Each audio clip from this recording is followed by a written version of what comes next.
Hey, folks, David Brody here for All Israel News. All right, so I did this Ted Cruz interview. I tell you what, he was in his wheelhouse. I mean, you put Tucker Carlson, anti-Semitism, the war in Iran, Israel, the Bible, all in one interview. I mean, that's like nirvana for Ted Cruz. And so we got a really an extended time with him. We thought we'd have about 20 minutes or so, 20, maybe 30 at tops. It ended up being 40 minutes. And I wanted to ask him a lot of other political questions about the Save America Act and about the midterms and about, is he going to run in 2028? Sorry, it all got shelved because we started with the war in Iran, went to Israel, and then after that, once we got into Tucker and anti-Semitism and we got into replacement theology, my goodness, that's where we stayed. So that was what the interview was all about. So happy to have Joel Rosenberg, of course, the CEO of All Israel News, with me in the interview there in the room. And that was a wonderful experience as well. So where do I begin? Why don't we start with this, some of the news that he made out of it. First of all, what I thought was very interesting, I think something the liberal media might pick up on, is that I asked him specifically, could Israel win this war without America's help? And he quickly answered. He said, absolutely. Well, that's going to raise a lot of questions, obviously. If that's the case, a lot of folks in MAGA, some in MAGA, and other critics of this war will say, well, then why are we even there? So I thought that was interesting. Additionally, I noticed that Ted Cruz on his X feed reposted that clip. I'm surprised he did that. I thought he might not want that headline, but apparently he doesn't care. And it was a really refreshing interview because he talked a lot about not just this replacement theology and Tucker and anti-Semitism, but what it could do, not just to the Republican Party specifically, but he says, look, it's infiltrated the church. And he's right. I mean, we know that right now, once again, and he even mentioned age. If you're a 50-year-old pastor, a 60-year-old pastor, I'm 61.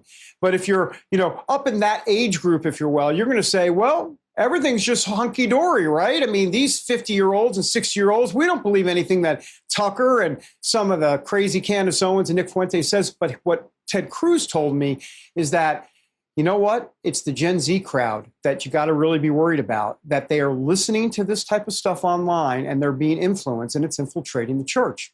So he talked about that specifically. I thought what was interesting is he said, and I have it here, I want to get the actual transcription right, because remember, we're not CNN. We actually, facts matter.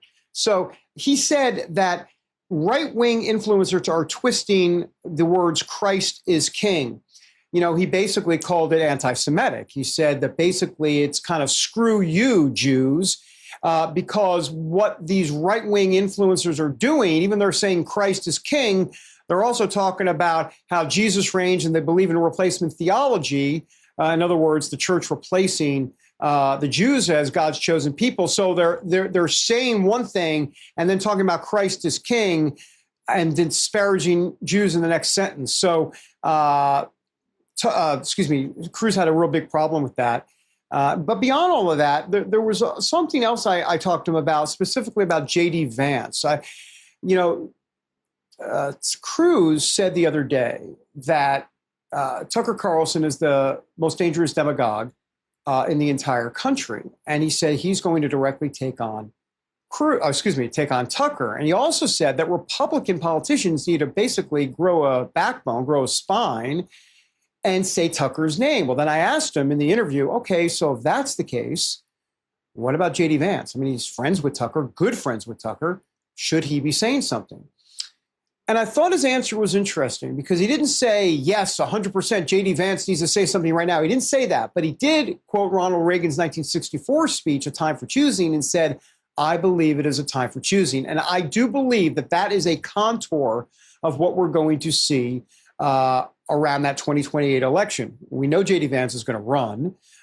He's going to be forced to answer that question, not just about Tucker, but about the far-right anti-Semitism on the right, and whether or not he's going to just give it a couple of lines and move on, or make it more of a central part of, like, you have no place in this party, and really talk about it. So we'll see. I think that could give rise potentially to Marco Rubio. We've talked about that before.